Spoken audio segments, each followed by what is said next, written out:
SCP-714. Object Class: Safe. Special Containment Procedures.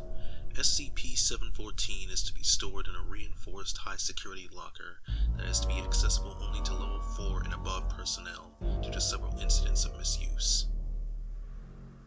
Seemingly nothing more than a green jade ring, SCP-714 has been shown to be able to expand and contract to perfectly fit the finger of anyone who touches it, though this is the least important of its properties.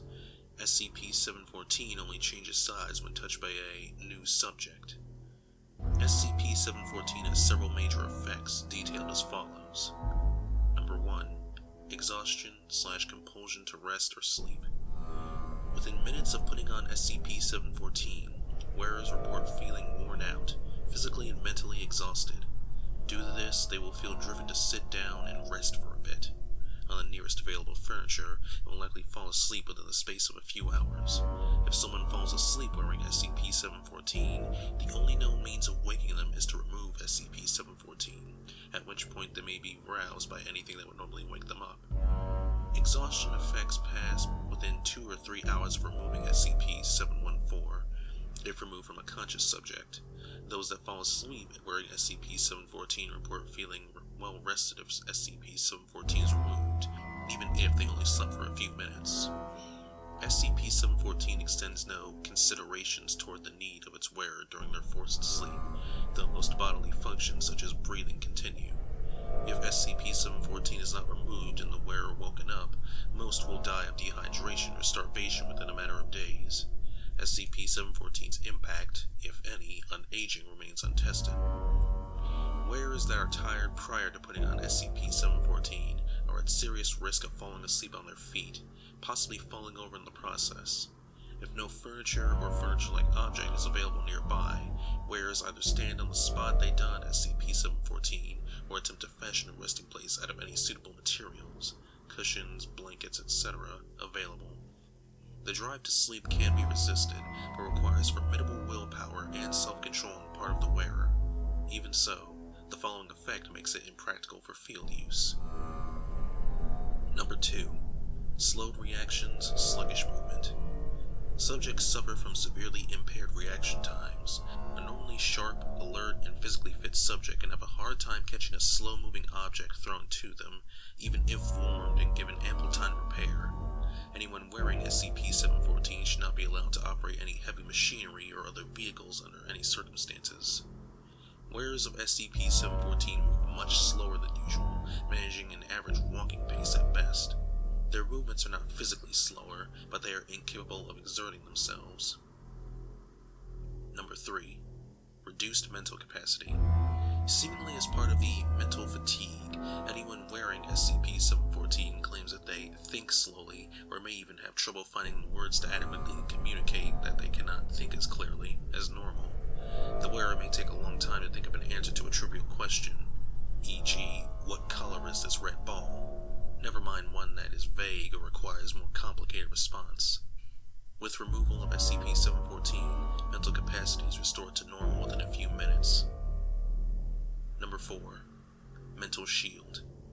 As a dubious benefit of seemingly reduced mental capacity, wearers of SCP-714 show abnormally high resilience to mimetic and mental influences, particularly commands or immediate effects.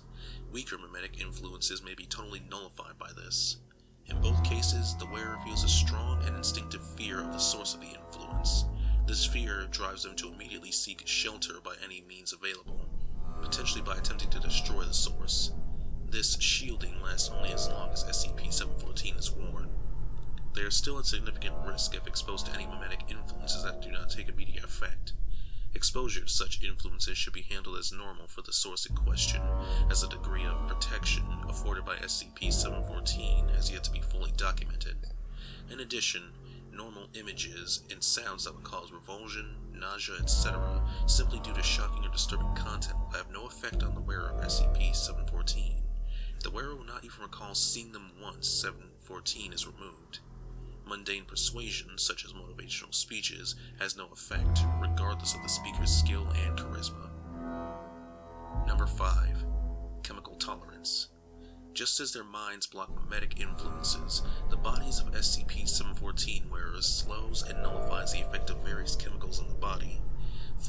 poisonous or toxic substances are generally not hindered, but those that specifically impede or enhance neural and/or nervous functions in some way, such as stimulants or sedatives, have very diminished effects.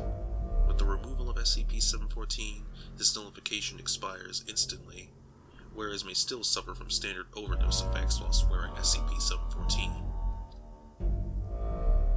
The manner or manners in which SCP-714 causes its various effects has yet to be discovered, and no unusual emissions of any kind have been detected despite extensive monitoring. If SCP-714 is significantly damaged in any way, such as being broken into two or more pieces, its effects will cease immediately. If the pieces of SCP-714 are placed within close proximity, they will gradually reform back into a whole copy of SCP-714, flowing as if made out of liquid.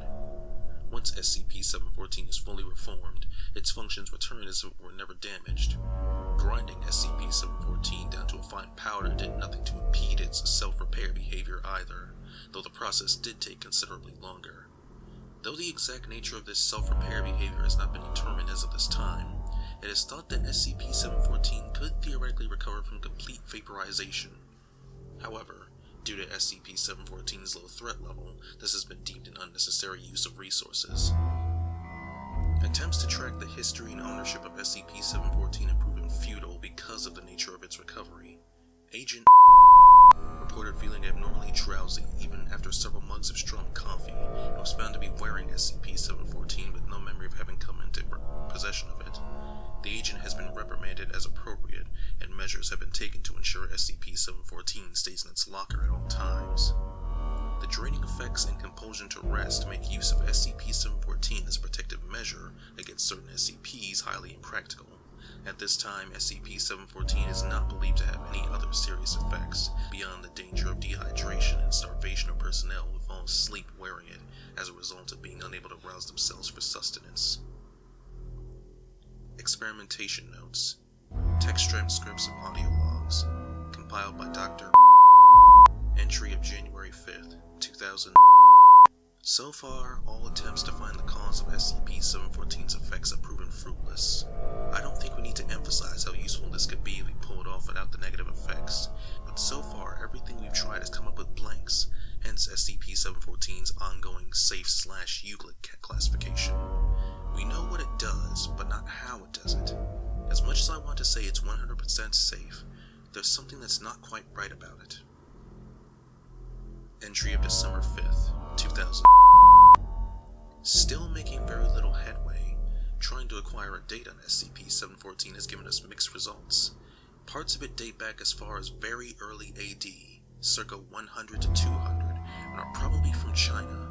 Other samples are, relatively speaking, more recent, like it's been made out of multiple pieces, though it is without question a single structurally flawless jade ring. On the plus side, we've had some luck finding out who owned it before, thanks to a string of reports of jade statuettes going missing when a ring matching SCP-714's description was in close proximity to them. What a coincidence, Perhaps SCP-714's curious regenerative and size-changing capabilities stem from, for lack of a better term, assimilating other pieces of jade. Analysis has shown that SCP-714 is a much higher density than average jade, but is apparently no heavier. Could be some form of extra-dimensional storage, as weird as that sounds. Sure is one way of carrying the weight of the world on your shoulders. Entry of May 7th, 2000. Okay, so a bit more luck on the tracking front.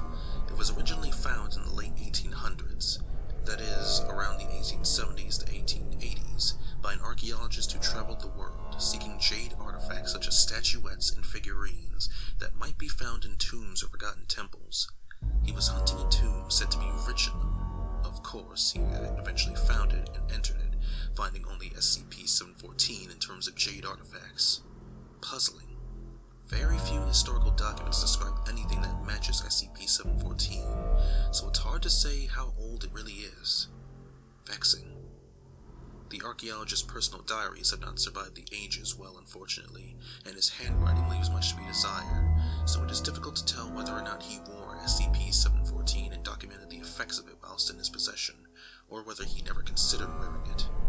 What I can make out is that he quickly disposed of the ring after a number of his collection pieces went missing after spending the night in close proximity to the ring.